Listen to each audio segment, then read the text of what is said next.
આઠમું અધિકરણ વ્યસનાધિકારિક. અધ્યાય પહેલો. વિપત્તિઓ. વ્યસન એટલે વિપત્તિ, જે વળગે પછી તેને છોડી ન શકાય, તેને વ્યસન કહેવાય છે, જેમ કે દારૂ, જુગાર વગેરે. પણ અહીં રાજા ઉપર આવી પડનારી આપત્તિઓને વ્યસન માનીને તેનું વિવેચન કરવાનું છે. આવા વ્યસનોના પ્રકાર સમજવા જેવા છે.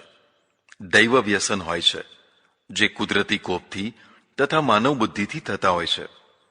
પ્રકૃતિ વ્યસન, જે 7 પ્રકારની પ્રકૃતિ હોય છે, રાજા, પ્રધાન વગેરે, તેમના દ્વારા થનારી આપત્તિ. અનય અપનય અર્થાત ખોટી નીતિ અપનાવવાથી થનારી આપત્તિ. કુલીનતાના અભાવથી થનારી આપત્તિ. સંધિ વગેરેનો દુરુપયોગ કરવાથી થનારી આપત્તિ. ખજાનાની અવ્યવસ્થાથી થનારી આપત્તિ. વિષય વાસનામાં અતિશય આસક્તિથી થનારી આપત્તિ. શત્રુઓના સતત દબાણમાં જીવવું. આવા 8 વ્યસનોથી આપત્તિ કે વિપત્તિ આવતી હોય છે, જેનાથી રાજા કલ્યાણ માર્ગથી ભ્રષ્ટ થઈને અશાંતિભર્યું જીવન જીવતો થઈ જતો હોય છે. માટે આ વ્યસનોના કારણોથી યથાસંભવ મુક્ત રહેવું. હવે એક એકનો વિચાર કરીએ. દૈવ. ઘણીવાર એવું બને કે ઓચિંતાનો કુદરતી પ્રકોપ થઈ જાય. ધરતીકંપ, અતિવૃષ્ટિ, અનાવૃષ્ટિ, રોગો ફાટી નીકળે વગેરે. પૂરું રાજ્ય અસ્તવ્યસ્ત થઈ જાય, તેને દૈવ વ્યસન કહેવાય છે. દૈવ વ્યસનનો એક બીજો પ્રકાર પણ છે. બહુ સાવધાની રાખવા છતાં લોકો સાથે તમારા સંબંધો બગડવા લાગે. વ્યાપાર ધંધામાં સતત નુકસાન થતું રહે. અકસ્માતો થાય, બુદ્ધિ બગડે, વિચારો બગડે, લોકો સાથ છોડવા લાગે, આરોગ્ય બગડે, પરિવાર તૂટે. આવા બધા અનેક અનર્થો થવા લાગે. તમે ગમે તેટલી તકેદારી અને સાવધાની રાખો તો પણ કશું ચાલે જ નહીં. ત્યારે પણ લોકો એવું માનવા લાગે છે કે અત્યારે દૈવ વિરુદ્ધ છે. કેટલાક લોકો આના માટે પૂર્વના કર્મોને પણ કારણ માને છે. અર્થાત કોઈ વાર પાપ કર્મોનો ઉદય થવાથી આવું થાય છે. જ્યારે પુણ્ય કર્મોનો ઉદય થશે ત્યારે વગર મહેનતે આપોઆપ બધું સારું થઈ જશે. કેટલાક વળી ગ્રહદશાને પણ કારણ માનતા હોય છે. ગ્રહદશાને કારણ માનનારા રંગબેરંગી નંગોની વીંટીઓ પહેરતા હોય છે. જુદા જુદા વ્રતો અને કર્મકાંડો કરતા કે કરાવતા હોય છે. આ રીતે દૈવી પ્રકોપના સમયે રાજા આપત્તિનો સામનો કરતો હોય છે.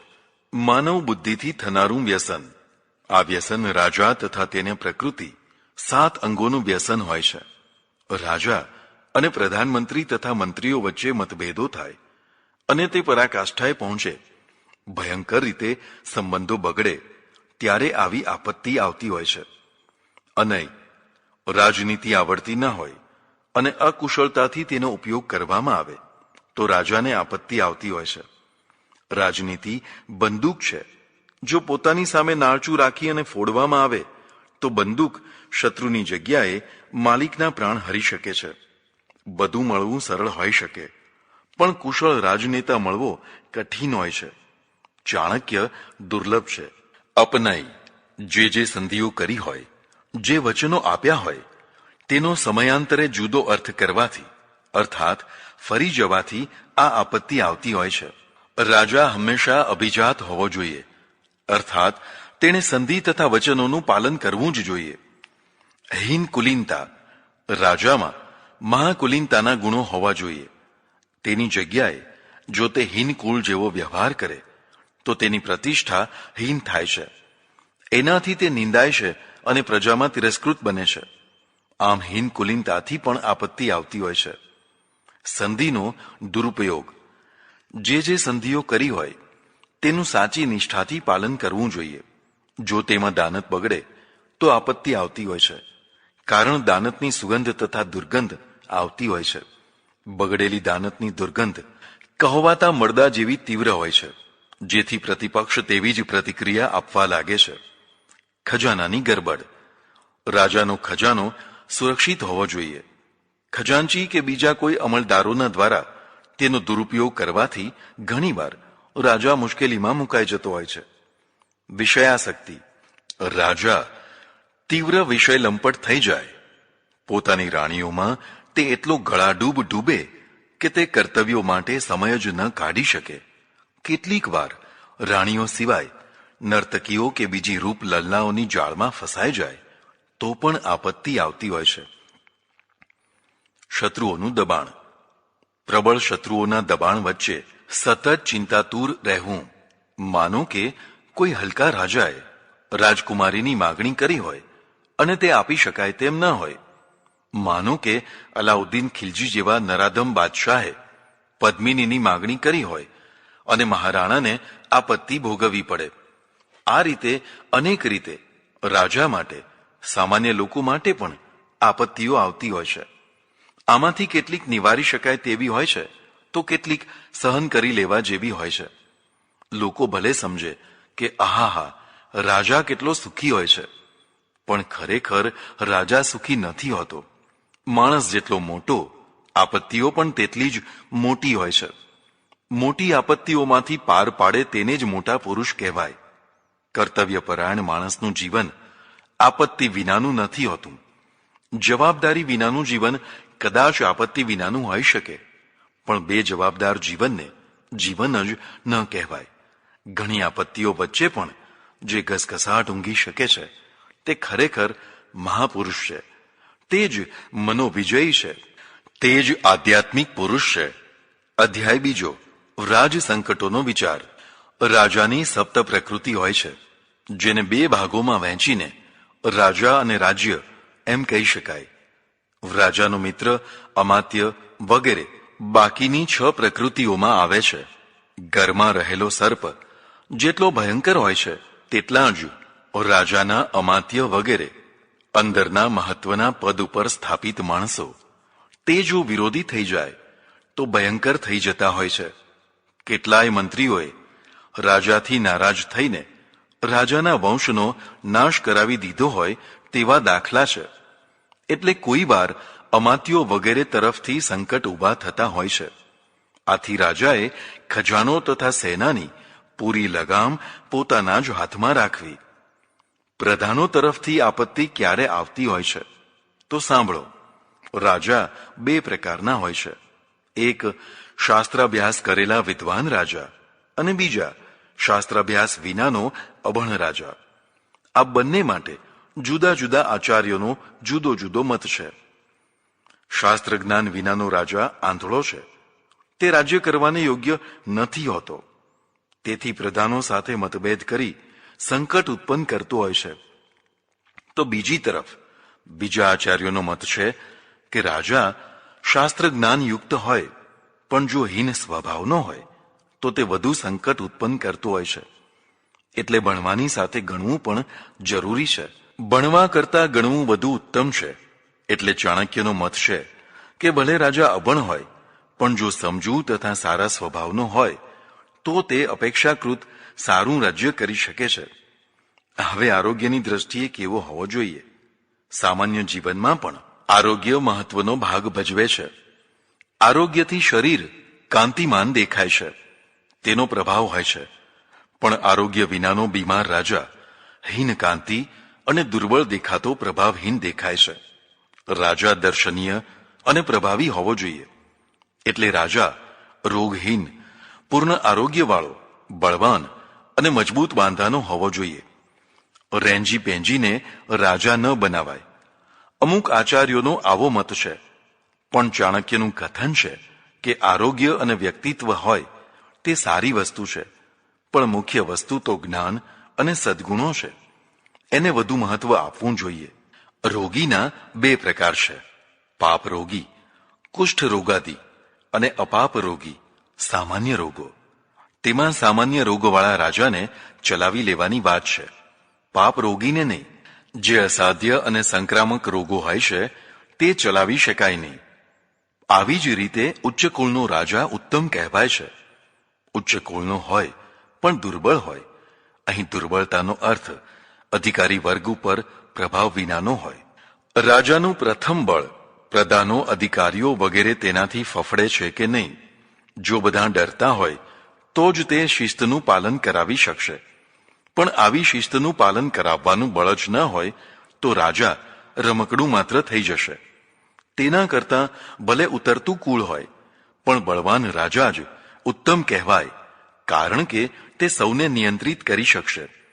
ચાણક્યનું કથન છે કે કદાચ કુલીન રાજા દુર્બળ હોય તો પણ તે સારો, કારણ કે પ્રજા તથા અમાત્યો તેનો સ્વીકાર કરતા હોય છે, જ્યારે અકુલીનનો તો સ્વીકાર જ નથી કરતા. તેથી સંકટ વધી જાય છે.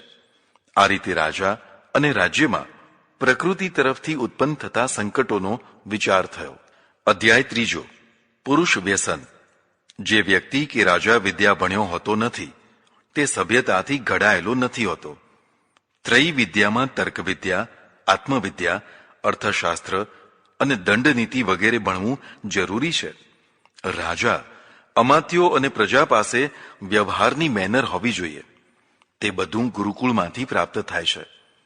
આ જ્ઞાન જેની પાસે નથી હોતું, તે મોટા પદો ઉપર બેસીને પણ અવિવેકી અને ઉચ્છૃંખલ વ્યવહાર કરતા હોય છે, જેથી સંકટ ઉત્પન્ન થતા હોય છે.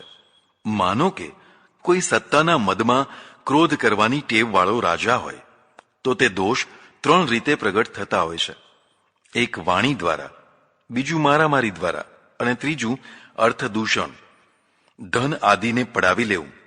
આવા અનેક દોષોથી ત્રસ્ત રાજાના પ્રધાનો વિરોધી થઈને અંતે રાજાને મરાવી નાખતા હોય છે. જો કે ભારદ્વાજ ઋષિનો મત એવો છે કે રાજાની પાસે પુણ્ય પ્રકોપ મન્યુ કરવાની ક્ષમતા હોવી જોઈએ. જરા પણ ક્રોધ એટલે કે મન્યુ વિનાનો રાજા પ્રભાવહીન નમાલો થઈ જતો હોય છે. એટલે અનિષ્ટો અને દુષ્ટો પ્રત્યે તેની ઉગ્રતા હોવી જરૂરી છે. હા, સજ્જનો અને નિર્દોષ લોકો પ્રત્યે ક્રોધ ન કરે તે જરૂરી છે. આવી જ રીતે કામ એટલે કે સેક્સની પણ જરૂર છે. તેનાથી સંતાન કે વારસદારની પ્રાપ્તિ થાય છે, આનંદ પ્રાપ્ત થાય છે, આરોગ્ય અને શાંતિ પ્રાપ્ત થાય છે. માટે ઉચિત માત્રામાં કામ પણ જરૂરી છે. કામ શક્તિ વિનાનો માણસ ઉર્જા વિનાનો હોય છે. તે કદી મહાપુરુષ થઈ શકતો નથી. કામ જ ઉર્જા છે. એટલે તો ભારદ્વાજ ઋષિ કહે છે, કામઃ સિદ્ધિ લાભઃ. ચાણક્ય આ મતને માનતા નથી. તેમનું કહેવું છે કે બધા દુઃખોનું મૂળ કામ તથા ક્રોધ છે, માટે બંનેનો ત્યાગ કરવો જરૂરી છે. ક્રોધથી 3 પારુષ્ય ઉત્પન્ન થાય છે. 1. વાક પારુષ્ય, કઠોર વાણી, તિરસ્કાર ભરી વાણી, ગાલી ગલોચ, મહેણા ટોણા, ટોન્ટ વગેરે. શત્રુ વધારનારી વાણી ક્રોધથી થતી હોય છે, જેના પરિણામ ભયંકર આવતા હોય છે. 2. અર્થદૂષણ. ક્રોધથી કોઈનો નોકરી ધંધો તોડાવી નાખવાની વૃત્તિ જાગે છે. જેનો નોકરી ધંધો સમાપ્ત કરવામાં આવ્યો હોય તેને મહાદુઃખ થાય છે, જેનાથી અંતે તે શત્રુ થઈને બદલો લેવા પ્રયત્ન કરે છે. 3. દંડ પારુષ્ય. સમર્થ વ્યક્તિને ક્રોધ આવે એટલે તે સામેની વ્યક્તિને કઠોરમાં કઠોર દંડ આપવા પ્રયત્ન કરતો હોય છે. નિર્દોષ માણસને કઠોર દંડ આપવાથી તેની આંતરડી કકળે છે. લોકો તેનો પક્ષ લઈને ઉદ્વેગ પામે છે, જેથી અંતે રાજા, અધિકારી વગેરે પ્રજાની નજરે તિરસ્કૃત થાય છે. માટે ક્રોધ એ મહાદોષ છે. આમ ક્રોધજનિત ત્રિદોષની ચર્ચા થઈ. સમાધાન એવું છે કે જો કામ ક્રોધનું યોગ્ય માત્રામાં યોગ્ય સમયે સેવન કરવામાં આવે તો તે અમૃત છે, પણ જો અતિ માત્રામાં ખોટા સમયે ખોટી જગ્યાએ સેવન કરવામાં આવે તો તે ઝેર છે. કામજનિત દોષો હોય છે. 1. સ્ત્રીઓના અતિ પ્રસંગથી અશાંતિ, રોગો અને કર્તવ્ય વિમુખતા. 2. મૃગયા, શિકાર વૃત્તિ. શિકારી વ્યક્તિને અનેક અનર્થો પ્રાપ્ત થાય છે, પણ તેના લાભ પણ છે. તેનાથી વ્યાયામ થાય છે, શરીર મજબૂત બને છે, કફ અને પિત્તનો નાશ થાય છે, મેદ વૃદ્ધિ અટકે છે, પરસેવો છૂટવાથી આરોગ્ય લાભ થાય છે. મૃગ આદિ ભેલાણ કરતા પશુઓથી ખેતીને થતું નુકસાન અટકે છે. મૃગયામાં કસાયેલું પ્રહારક્ષમ શરીર જ અંતે યુદ્ધમાં ટકી શકતું હોય છે. તેમાં પણ હિંસક, હાનિકારક જાનવરોના શિકારથી આત્મબળ અને શૌર્ય વધે છે. ચાણક્ય લખે છે, મૃગયાયામ તુ વ્યાયામઃ શ્લેષ્મ પિત્ત મેદઃ સ્વેદ નાશશ્ચલે સ્થિરે ચ કાયે લક્ષ્ય પરિચય કોપ ભય સ્થાને હિતેષુ ચ મૃગાણામ ચિત્ત જ્ઞાન મનિત્ય યાનમ ચેતી. અત્યંત કામી પુરુષ સ્ત્રીમાં ગળાડૂબ આસક્ત થઈને રાજ કારોબારમાં ભાગ લેતો નથી. તેથી નોકરશાહી વધે છે. મોટા ભાગે સ્ત્રીઓ કામી પુરુષોને ડુબાડનારી હોય છે. તેમને માત્ર પોતાનું વિષય સુખ જ દેખાય છે. રાજાના કર્તવ્યોની સાથે તેમને લેવા દેવા નથી હોતી. અમને વધુમાં વધુ ભોગવો અને સુખી કરો, રાજપાટ જાય ખાડામાં. આવી વૃત્તિવાળી સ્ત્રીઓ રાજાને ડુબાડતી હોય છે. આવી સ્ત્રીઓ માટે ચાણક્ય લખે છે, સ્ત્રીષુ હિ બાલિશ્ય મનેક વિધમ નિશાંત પ્રણિદ્યો વ્યાખ્યાતમ. અર્થાત સ્ત્રીઓમાં અનેક પ્રકારની મૂર્ખતાઓ હોય છે. કામાંધ દશામાં તે પોતાના પતિને પણ મરાવી નાખતી હોય છે. આવી સ્ત્રીઓ ભલે તે ગમે તેટલી રૂપાળી હોય, એનામાં ફસાયેલો રાજા ડૂબતો હોય છે. હા, ડાહી શાણી સમજુ સ્ત્રી મારતી હોય છે, પણ તે દુર્લભ હોય છે. કામ અને ક્રોધ બંને મહાશત્રુ પણ છે અને મિત્ર પણ છે. જો યોગ્ય રીતે ઉપયોગ કરવામાં આવે તો. જે યોગ્ય રીતે તેનો ઉપયોગ કરી શકે છે તે જ જીતેન્દ્રિય છે, તે જ વિજયી છે. રાજાએ તેવું થવું, તો જ પોતાના જ શરીરના આવનારા આવેગોથી રક્ષા થઈ શકે. નહીં તો આ આવેગો ભયંકર વિનાશ કરી શકે છે. અધ્યાય 4, રાષ્ટ્ર સંકટ. જેમ કામ ક્રોધાદિ અનિયંત્રિત આવેગો વ્યક્તિગત હાનિ પહોંચાડે છે, તેવી જ રીતે કેટલીક આપત્તિઓ રાષ્ટ્રને હાનિ પહોંચાડનારી પણ હોય છે. દૈવી વિપત્તિથી રાષ્ટ્રને ઘણીવાર ભારે હાનિ થતી હોય છે. અગ્નિ, જળ, વ્યાધિ, દુષ્કાળ અને મહામારી જેવા રોગો રાષ્ટ્રને ભારે હાનિ પહોંચાડે છે. તેનાથી ઘણા અંશે બચી શકાય છે. અગ્નિ ન લાગે તેવી વ્યવસ્થા, કદાચ લાગે તો તરત જ ઓલવી નાખવાની વ્યવસ્થા, એટલે કે અગ્નિશમન. જળથી થતી હાનિ નદીઓ ઉપર બંધ બાંધીને, તટબંધ બાંધીને, મકાનો વગેરે ઊંચા ટેકરા ઉપર વસાવીને, પૂરના પાણીને બીજી નદીઓમાં વાળીને રોકી શકાય છે. નદીના પૂર જ્યાં વિનાશ વેરે છે ત્યાં કાંપ લાવીને આબાદી પણ લાવે છે. રાજાએ આવી વ્યવસ્થા કરવી જેથી પાણીનો સદુપયોગ થાય. વ્યાધિનું નિવારણ શુદ્ધ પાણી, શુદ્ધ આહાર, શુદ્ધ વિહાર વગેરેથી તથા ઔષધાલયો ખોલવાથી રોકી શકાય છે. રાજા તથા દાનવીરોએ વધુમાં વધુ દવાખાના ખોલવા, બંધ વગેરે બાંધીને પાણીનો સંગ્રહ કરીને દુર્ભિક્ષ અર્થાત દુષ્કાળને હળવો કરી શકાય છે. રાજાએ ઘણા બંધો, ચેકડેમો વગેરે બંધાવવા. આ સાચો ઉપાય છે. યજ્ઞો કરી અને વરસાદ લાવવાની પ્રવૃત્તિ અવૈજ્ઞાનિક છે અને અવાસ્તવિક છે. તેનાથી પ્રજાને બચાવવી. મહામારી જેવા રોગો, કોલેરા, પ્લેગ વગેરે સંક્રામક રોગોની રસી શોધાવવી, મુકાવવી અને આવી મહામારીઓથી પ્રજાનું રક્ષણ કરવું એ રાજ કર્તવ્ય છે. કુદરત મહાબળવાન છે. તેને સર્વાંશમાં પહોંચી ન શકાય. તો પણ જો યોગ્ય વૈજ્ઞાનિક અને વાસ્તવિક ઉપાયો કરવામાં આવે તો ઘણા અનર્થોથી બચી શકાય છે અને તેવા પ્રકોપને પુણ્યમાં બદલી શકાય છે. માનવકૃત વિપત્તિઓ. કુદરત કરતા માનવોએ ઊભી કરેલી વિપત્તિઓ વધુ અશાંત કરનારી હોય છે. આને બે ભાગમાં વિભાજિત કરી શકાય, સ્વચક્ર અને પરચક્ર. પોતાના જ દેશમાં પોતાની ભૂલોથી થનારી વિપત્તિ સ્વચક્ર કહેવાય છે, જ્યારે બીજા રાષ્ટ્રો દ્વારા થનારી વિપત્તિઓને પરચક્ર કહેવાય છે. પ્રધાનમંત્રી, મંત્રીઓ, સેનાપતિ વગેરે વિરોધી થઈ જાય ત્યારે સ્વચક્ર વિપત્તિઓ આવતી હોય છે. આંતરિક કલહ સૌથી વધુ કષ્ટદાયક હોય છે. પરચક્ર વિરોધી રાજાઓથી થનારા આક્રમણથી તથા આંતરિક દખલગીરી કરીને આતંકવાદ ફેલાવવાથી વિપત્તિઓ આવતી હોય છે. તેને નાથવા માટે રાજાએ સામ, દામ, દંડ, ભેદ એમ બધા પ્રકારો અજમાવીને સીમાડાને સુરક્ષિત કરવા, આંતરિક આતંકવાદ, ગુંડાગીરી, ચોર, લૂંટફાટ વગેરે કરનારાને સખ્ત દંડ આપીને વિપત્તિઓનું નિવારણ કરવું. અધ્યાય 5, સેના સંકટ. સેના વિનાનું રાષ્ટ્ર કલ્પી ન શકાય. આમ તો રક્ષાતંત્રની સૌને જરૂર પડે છે, જેની પાસે સંપત્તિ, સત્તા કે સન્માન હોય તેના શત્રુઓ રહેવાના જ. ઉન્નતિ કદી પણ શત્રુ વિનાની નથી હોતી. એટલે રાષ્ટ્રને સેના તો હોવી જ જોઈએ. પણ સેના રાખવા માત્રથી બધા પ્રશ્નો ઉકેલાઈ જતા નથી. સેનાને સાચવવી, સંભાળવી, કેળવવી બહુ કઠિન હોય છે. કેળવાયેલી સેના જ ધાર્યું કાર્ય કરતી હોય છે. ચાણક્ય માને છે કે સેનામાં 34 પ્રકારના સંકટો હોય છે. આ સંકટોથી સેનાને મુક્ત રખાય તો જ યોગ્ય કામ લઈ શકાય. આ 34 સંકટોને બબ્બેના જોડકામાં લેવાય છે. એક વિમાનિત અને અમાનિત. વિમાનિત એટલે અપમાનિત કરાયેલી. ઉપરી અમલદારો કે રાજા વગેરેના દ્વારા જેનું અપમાન કરી તિરસ્કાર કરાયો હોય તેવી સેના અપમાનના ડંખના કારણે પૂરેપૂરી ધગશથી યુદ્ધ નથી કરતી.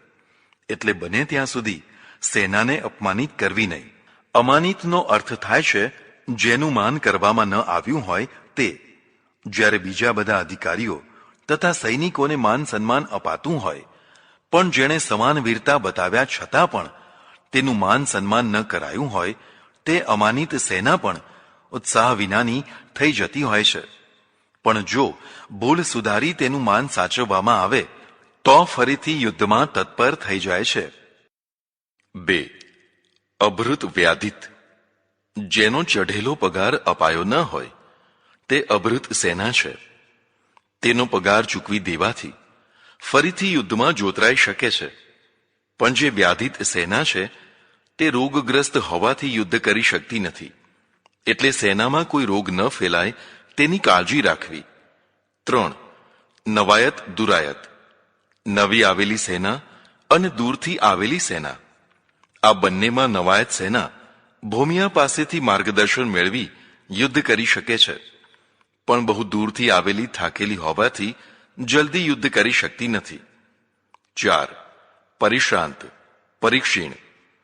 જે થાકથી તથા ખોરાકના અભાવથી થાકેલી સેના છે તેને પરિશ્રાંત કહેવાય છે. તેને પૂરતો ખોરાક આપવાથી તથા વિશ્રામ કરાવવાથી યુદ્ધ માટે તૈયાર થઈ શકે છે. એટલે રાજાએ સેનાના ખોરાક તથા વિશ્રામ માટે પણ પૂરી તકેદારી રાખવી. પરીક્ષીણ સેના તેને કહેવાય છે જે હમણાંના યુદ્ધમાં પોતાના ઘણા સેનાપતિઓ તથા સૈનિકોને ગુમાવી ચૂકી હોય, જેણે ભીષણ નરસંહાર જોયો હોય. આવી સેના માનસિક રીતે શોકાકુલ હોવાથી બરાબર યુદ્ધ કરી શકતી નથી. 5. પ્રતિહત અને હતાગ્ર વેગ. જે સેના પ્રથમ હલ્લા વખતે જ હારી અને પાછી પડી ગઈ હોય, નિરાશ થઈ ગઈ હોય તેવી સેનાને નવો સેનાપતિ પાનો ચઢાવે તો ફરીથી તે યુદ્ધ કરી શકે છે. બીજી વાર તે પ્રબળ હલ્લો કરી શકે છે. પણ હતાગ્ર વેગ સેનાના પ્રથમ હુમલામાં જ તેના ઘણા વીર પુરુષો માર્યા ગયા હોવાથી ફરીથી યુદ્ધ કરવામાં ઢીલી થઈ જાય છે. ઉત્સાહ અને સફળતાની આશા હોવી જરૂરી છે. 6. અનઋતુ પ્રાપ્તિ અભૂમિ પ્રાપ્ત. યુદ્ધ કરવા માટે અનુકૂળ ઋતુ પણ જરૂરી છે. જેને ઋતુ અનુકૂળ ન હોય, માનો કે વરસાદ પડતો હોય, બરફ પડતો હોય, અતિશય ગરમી કે અતિશય ઠંડી હોય વગેરે ઋતુની પ્રતિકૂળતા હોય તો સેના પૂરેપૂરી શક્તિથી લડી શકતી નથી. પણ આવી સેનાને ઋતુને અનુકૂળ સગવડો અપાય તો લડી શકે છે. પણ જે અભૂમિ પ્રાપ્ત સેના છે તે યુદ્ધ કરી શકતી નથી.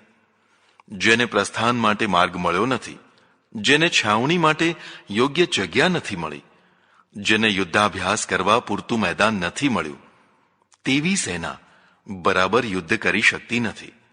રાજાએ આ બધી સગવડો આપવી. 7. આશા નિર્વેદી તથા પરિસૃપ્ત. સફળતા ન મળવાથી જે વારંવાર નિરાશ થઈ હોય તે આશા નિર્વેદી સેના છે. આવી સેનાને જો એકાદ સફળતા મળે તો ફરીથી યુદ્ધ કરી શકે છે. પણ પરિસૃપ્ત સેના તો નેતા વિનાની હોય છે. તેનો સેનાપતિ જ માર્યો ગયો હોય છે. આવી સેના યુદ્ધ કરી શકતી નથી.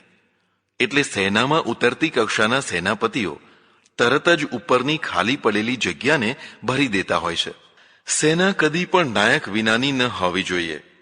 નાયક વિનાની સેના ટોળું બની જાય છે. જે અવ્યવસ્થા પેદા કરે છે. 8. કલત્રગર્હી અને અંતઃશલ્ય, જે સેનાને પોતાની પત્ની કે પરિવારની ચિંતા હોય, મોહ હોય, મારા મર્યા પછી એમનું શું થશે આવી ચિંતા હોય, અથવા જેની સ્ત્રી અથવા પરિવારે સૈનિકનો પાનો ઉતારી દીધો હોય તેવી સેનાને પેન્શન વગેરેની ખાતરી થતાં યુદ્ધ કરી શકે છે. પણ અંતઃશલ્ય તો રાજા પ્રત્યે તીવ્ર દ્વેષનું શૂળ રાખે છે. તે યુદ્ધ કરતી નથી, કારણ કે રાજા પ્રત્યે ધિક્કાર છે. સૌને પોતાના પરિવારની ચિંતા થતી જ હોય છે. સેના પણ તેમાં અપવાદ નથી. પત્ની, પુત્ર વગેરે પ્રત્યેનો પ્રેમ તેમને પણ હોય છે. યુદ્ધે ચઢેલા સૈનિકોને ઓછામાં ઓછી એટલી તો ખાતરી હોવી જ જોઈએ કે મારા મરાયા પછી મારા પરિવારનું ભરણ પોષણ સારી રીતે થશે. જો આવી ખાતરી ન હોય તો સેનાનું મનોબળ તૂટી શકે છે. યુદ્ધ બે પ્રકારના હોય છે, એક ધીંગાણા જેવું અને બીજું લાંબુ ચાલનારું વિચારપૂર્વકનું. ધીંગાણા જેવું યુદ્ધ થોડાક કલાકોનું જ હોય છે. ચડી આવેલા આતતાઈઓની સામે શૂરો પૂરો યુદ્ધ કરવા ચડી જાય અને જીતે કે શહીદ થાય, આમાં વધુ વિચાર થતો નથી. આવેશમાં, જુસ્સામાં કે ઝનૂનમાં થોડાક કલાકોમાં ફેંસલો આવી જતો હોય છે. પણ જે યુદ્ધ વિચારપૂર્વક, યોજનાઓપૂર્વક મહિનાઓ કે વર્ષો સુધી લડાતું હોય છે તેમાં જુસ્સો કે ઝનૂન લાંબો સમય ટકતું નથી હોતું. તેમાં વિચારની પ્રધાનતા થઈ જતી હોય છે. સૈનિકો વિચારે છે, મારા પરિવારનું શું થશે? આવી ચિંતાનું સહજ અને સ્પષ્ટ નિરાકરણ હોય, અર્થાત રાજા તેની જવાબદારી પૂરેપૂરી લેશે તો સૈનિકોની ચિંતા ઓછી થઈ જાય. રાજાએ યુદ્ધમાં શહીદ કે અપંગ થનારા સૈનિકોને તરત જ સહાયતા કરવી જોઈએ. તેનો દાખલો બેસાડવો જોઈએ, જેથી પરિવારની ચિંતાથી મુક્ત થઈ અને સૈનિક યુદ્ધ કરે. 9. અંતઃશલ્યમ, જે સેનાને રાજા પ્રત્યે મનમાં કાંટો રહ્યો હોય, અર્થાત અંતરથી રાજાને ધિક્કારતું હોય, તે સૈન્ય યુદ્ધ ન કરી શકે. કરે તો દેખાવ પૂરતું જ કરે, હારી જાય. એટલે રાજાએ ગુપ્તચરો દ્વારા જાણી લેવું જરૂરી છે કે કયા સૈનિકો રાજાને ધિક્કારનારા છે. આવા કાંટાવાળા સૈનિકોને તત્કાળ દૂર કરવા જોઈએ. તેમાં પણ જે સૈનિકો ધાર્મિક કારણસર રાજા સાથે કાંટો રાખતા હોય અને ગદ્દારી કરતા હોય તેમને તો ચલાવી શકાય જ નહીં. 10. કુપિત મૂલ, કોઈ નાના મોટા કારણસર જે સેના કુપિત થઈ હોય, જેમ કે પગાર ચઢી જવાથી, પગાર ન વધારવાથી, અથવા કોઈ રીત રિવાજનો પ્રતિબંધ કરવાથી કે બીજી કોઈ રીતે સૈનિકોની લાગણી દુભાવવાથી સૈનિકો કુપિત થઈ જતા હોય છે. યુદ્ધ નેતાએ હંમેશા સૈનિકોની લાગણીઓનું માન રાખવું જોઈએ. આવી કુપિત સેનાનું કારણ દૂર કરવાથી યુદ્ધ માટે તૈયાર થઈ જતી હોય છે. 11. ભિન્નગર્ભ, ભિન્નગર્ભ સેના તેને કહે છે જે પોતાના સાથીદારો સાથે જ વેરભાવ રાખતી હોય છે. કુશળ રાજાએ પરસ્પરમાં ઈર્ષા, દ્વેષ કે વૈર ધરાવતી જાતિઓની સંયુક્ત સેના બનાવવી નહીં તો તે પરસ્પરમાં જ વિખવાદ કરતી રહેશે. ડાહ્યા અંગ્રેજોએ આ જ કારણસર શીખ, ડોગરા, રાજપૂત, ગોરખા, મરાઠા વગેરે જાતિઓની અલગ અલગ સેના રચી હતી. જો આ બધાનું મિશ્રણ કર્યું હોત તો પરસ્પરમાં લડી મરવાના પ્રસંગો આવ્યા હોત. એટલે પરસ્પરમાં એકતા હોય તેવી સેનાની પાસે યુદ્ધ કરાવવું. 12. અપસૃપ્ત, જે સેના કોઈ એક રાજા સાથે યુદ્ધમાં ઘણા કષ્ટો પામી હોય, જેમ કે સમયસર ખાવા પીવાનું ન મળ્યું હોય, દવા દારૂ ન થઈ શક્યા હોય વગેરે. આના કારણે નારાજ થયેલી સેનાને ફરીથી પૂરી વ્યવસ્થાની ખાતરી મળતા યુદ્ધ કરવા તૈયાર થઈ જતી હોય છે. યુદ્ધનું સંચાલન કરનારા સેનાપતિએ સૈનિકોની અત્યંત જરૂરી આવશ્યકતાઓનું પૂરેપૂરું ધ્યાન રાખવું. 13. અતિક્ષિપ્ત, અતિક્ષિપ્ત સેના તેને કહેવાય છે જે કોઈ એક જ રાજા સાથેના યુદ્ધમાં માત્ર નહીં પણ બધા જ યુદ્ધોમાં ઘોર અગવડોનો શિકાર બની હોય. તેને ખાતરી થઈ ગઈ હોય કે હવે આ અમારો રાજા અમારી પૂરી સગવડો સાચવવાનો નથી. આવી સેના ફરી ફરી અને યુદ્ધ કરવા તૈયાર થતી નથી. એટલે રાજાએ સૈનિકોની ઉપેક્ષા કરવી નહીં. 13. ઉપનિવિષ્ટ. ઉપનિવિષ્ટ સેના તેને કહેવાય છે જે શત્રુના સમીપમાં રહીને તેના બધા ભેદો જાણતી હોય.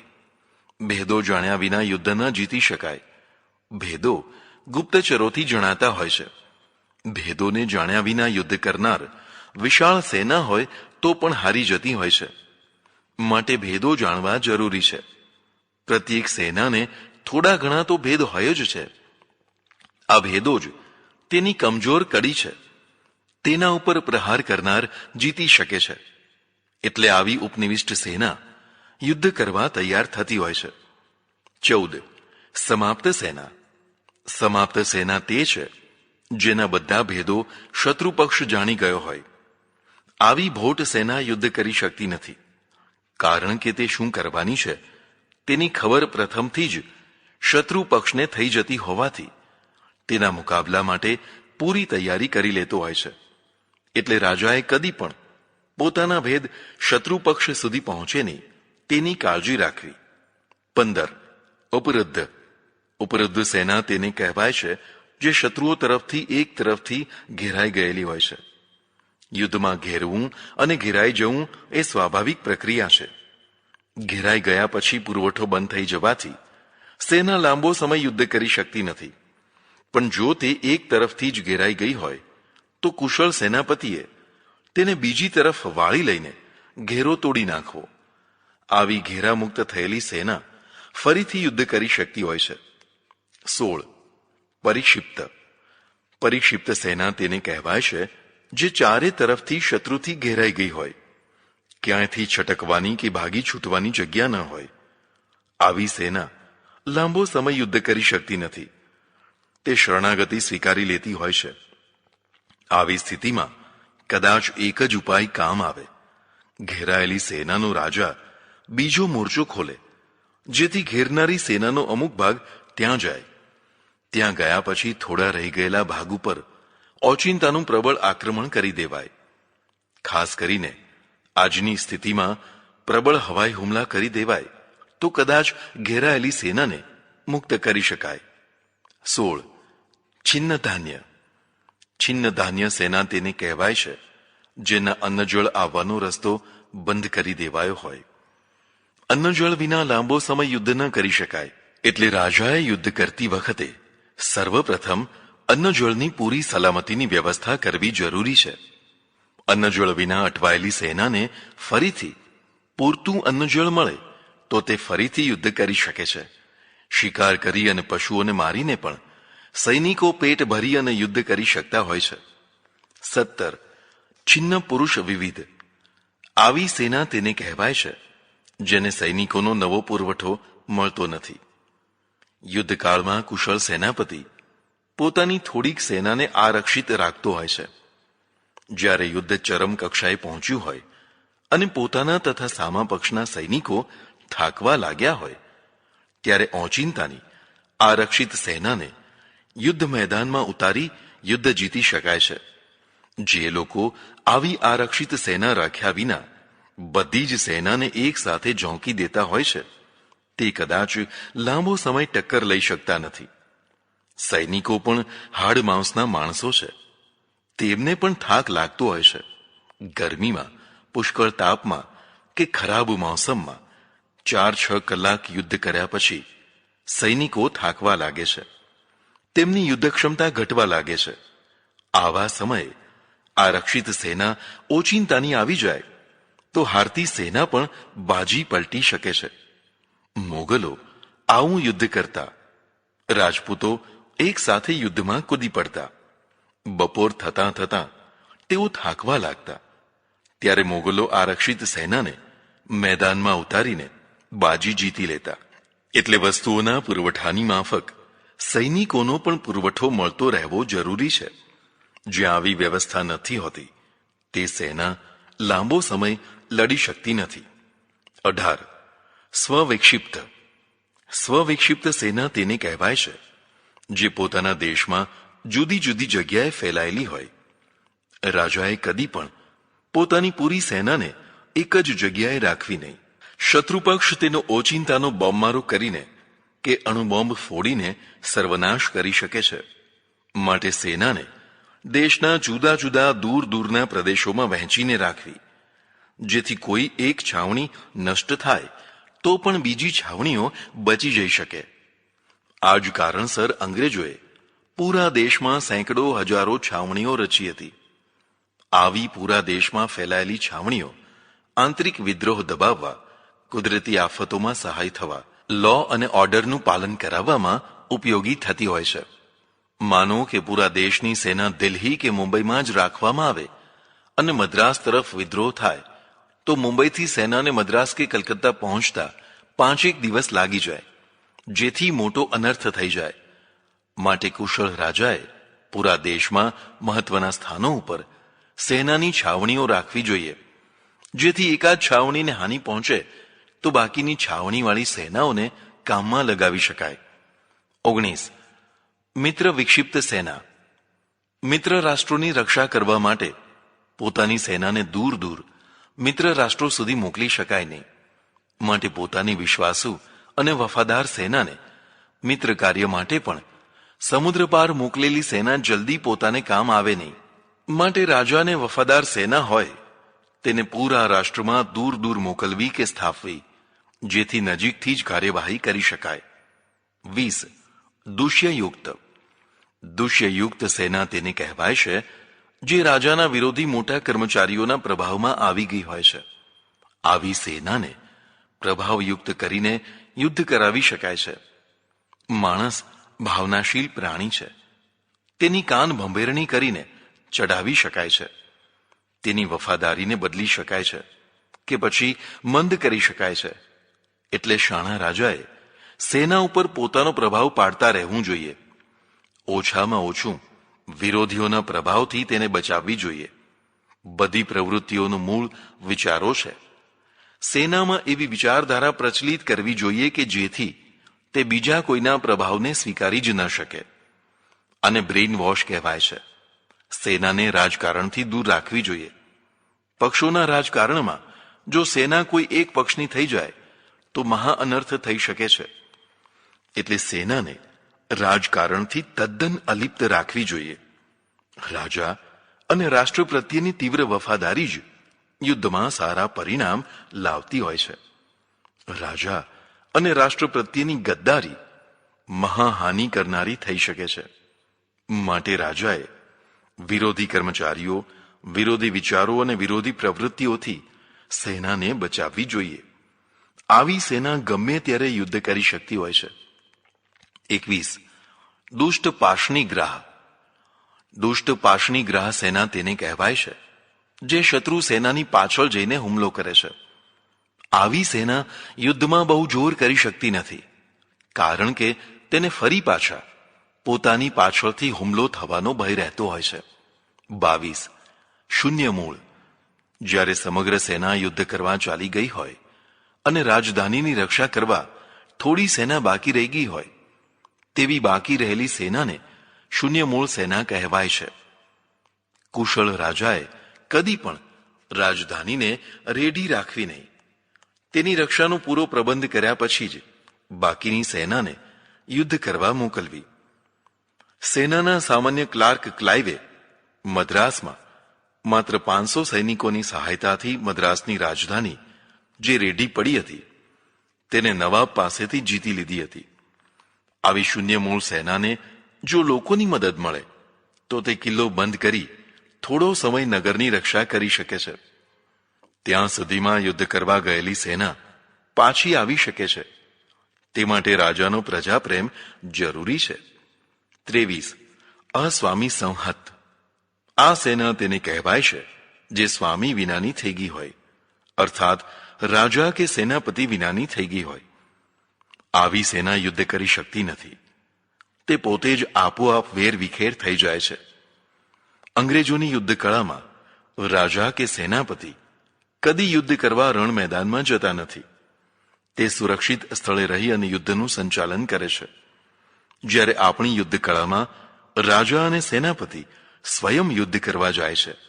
એટલું જ નહીં, તે સૌથી આગળ રહે છે, જેથી તેમનો નાશ કરવો સરળ કામ બની જાય છે. તેમનો નાશ થતાં જ સેના ભાગી છૂટે છે, કારણ કે નેતા વિના યુદ્ધ ન થાય. માટે અસ્વામી સંહત સેના યુદ્ધ કરી શકતી નથી. અંગ્રેજોએ તેનો ઉપાય ડેપ્યુટીની નિયુક્તિથી કર્યો છે, અર્થાત પ્રત્યેક મહત્વની વ્યક્તિનો કોઈને કોઈ ડેપ્યુટી હોય, જે તરત જ જરૂર પડે લગામ સંભાળી લે. આ બધું પ્રથમથી જ નક્કી હોય, જેથી વિવાદ ન થાય. 24. ભિન્નકૂટ. ભિન્નકૂટ સેના તેને કહેવાય છે જેનો સર્વોચ્ચ અધ્યક્ષ હોય. યુદ્ધ અધિનાયકવાદથી લડાતું હોય છે, અર્થાત સર્વોચ્ચ સેનાપતિને પૂરેપૂરી સત્તા આપીને જ યુદ્ધ લડી શકાય. સેનાપતિના હાથ બાંધી યુદ્ધ લડાવનારા હારી જતા હોય છે. બધા નિર્ણયો સેનાપતિ ઉપર છોડી દેવા જોઈએ. જે રાજા કે નેતાઓ નાની નાની વાતોના નિર્ણય પણ પોતાના દ્વારા કરાવતા હોય છે, તે સેનાપતિની કુશળતા ખીલવા દેતા નથી. હા, મહત્વના નિર્ણયો ભલે રાજા કરે, પણ પછી બધો વ્યૂહ સેનાપતિ કરે.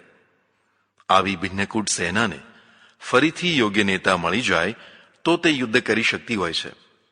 જેમ કે ચેમ્બરલેનની જગ્યાએ બ્રિટનનું સુકાન ચર્ચિલે સંભાળ્યું, તેમ ખરેખર યુદ્ધ તો નેતા કે સેનાપતિ જ કરતો હોય છે.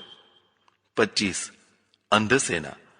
અંધસેના તેને કહેવાય છે જે શત્રુ પક્ષની કશી જ જાણકારી નથી રાખતી. આવી સેના આંધળી થઈ અને લડવા જાય છે અને હારી જાય છે. યુદ્ધ કરતા પહેલા ગુપ્તચરોના દ્વારા શત્રુ પક્ષની રજે રજ બાતમી મેળવી લેવી જરૂરી હોય છે.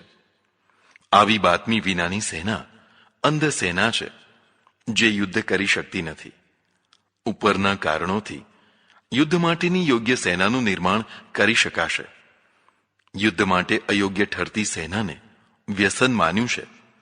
તેનાથી મુક્ત થવા આ પ્રમાણે ઉપાયો કરવા. 1. સમાજને માન આપીને. 2.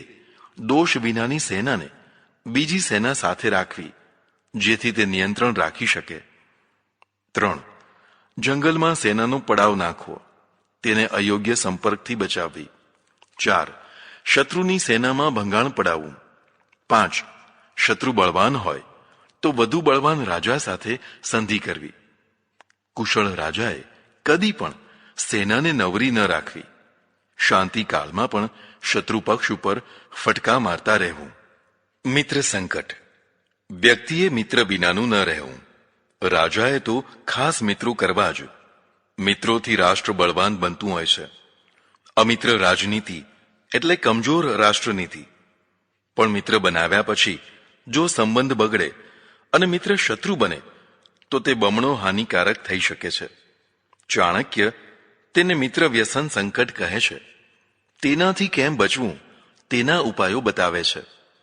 જે રાજા પોતાના સ્વાર્થ માટે કે સ્વજનના સ્વાર્થ માટે કોઈની મૈત્રી કરી અને યુદ્ધ કરે અને તેનો લાભ ઉઠાવે, પણ વિજય મેળવ્યા પછી તે સહાયકને ભૂલી જાય અને શત્રુના પક્ષમાં થઈ જાય અને સહાય કરનારને ખરા સમયે સહાય કરતો નથી, તે મિત્ર સાથે તેના સંબંધ બગડી જાય છે અને તે શત્રુ પણ થઈ જાય છે. રાજાએ જે રાજાના સહયોગથી યુદ્ધ કર્યું હોય તે બધાને સાથે રાખીને સંધિ કરવી. તેમની સલાહ લઈને તેમને આગળ રાખી સંધિ કરવી, જેથી તે બધાને વિરોધી થવાનું નિમિત્ત ન મળે. જો રાજા એકલો જ ગુપચૂપ સંધિ કરી લે અને શત્રુ પાસેથી ફાયદો ઉઠાવે તો સહાયકો સાથે સંબંધ બગડી શકે છે. માટે તેવું ન કરવું. જ્યારે સહાયકની સહાયથી યુદ્ધ કર્યું હોય તેમાં સહાયક રાજા શત્રુ દ્વારા પકડાઈ જાય ત્યારે જો રાજા તરત જ તેને છોડાવવા પ્રયત્ન કરતો નથી, તેને છોડાવતો નથી, તો તેઓ સહાયક શત્રુ થઈ જાય છે. માટે તરત જ તેને છોડાવવા પ્રયત્નો કરવા. જે રાજાએ મિત્ર રાજાનું સ્વયં પોતે અથવા બીજાના દ્વારા ધન વગેરે હરણ કર્યું હોય અને તેને પાછું ન આપ્યું કે અપાવ્યું હોય, તેવો મિત્ર રાજા પણ શત્રુ થઈ જાય છે. માટે તેવું ન કરવું. જેને પોતાની પાંખમાં લીધો હોય તેવા રાજા તથા તેની સંપત્તિનું સ્વયંથી તથા બીજાથી રક્ષણ કરવું. જે સહાયક રાજા કમજોર હોય તેની ઉપેક્ષા કરવામાં આવે તેને કોઈ પણ સમયે અપમાનજનક વાતો સંભળાવવામાં આવે તો તે પણ વિરોધી થઈ જાય છે. માટે તેવું ન કરવું. ઓછી શક્તિવાળા મિત્ર રાજાઓને પણ પૂરું માન આપવું તથા તેમની ઉપયોગિતા બતાવવી. કેટલાક રાજાઓએ યુદ્ધ વખતે ઘણી મદદ કરી હોય, વીરતાથી યુદ્ધ કરી વિજય અપાવ્યો હોય, તેવા રાજાનું યોગ્ય સન્માન ન કરવામાં આવે તો તે પણ નારાજ થઈ જાય છે. તેમની પૂરેપૂરી જાહેરમાં કદર કરી સન્માન આપવું, જેમ અંગ્રેજો જુદા જુદા ઇલકાબો આપતા તેમ. કેટલીક વાર એવું બને કે નાયક રાજાએ પોતાના મિત્ર રાજાનું અપમાન કર્યું હોય. તે જોઈ અને પેલો રાજા વિચારે કે કોઈ વાર મારું પણ આવી જ રીતે આ રાજા અપમાન કરશે. તેવું સમજીને રાજા પ્રત્યે વિરોધી વલણ કરતો થઈ જાય.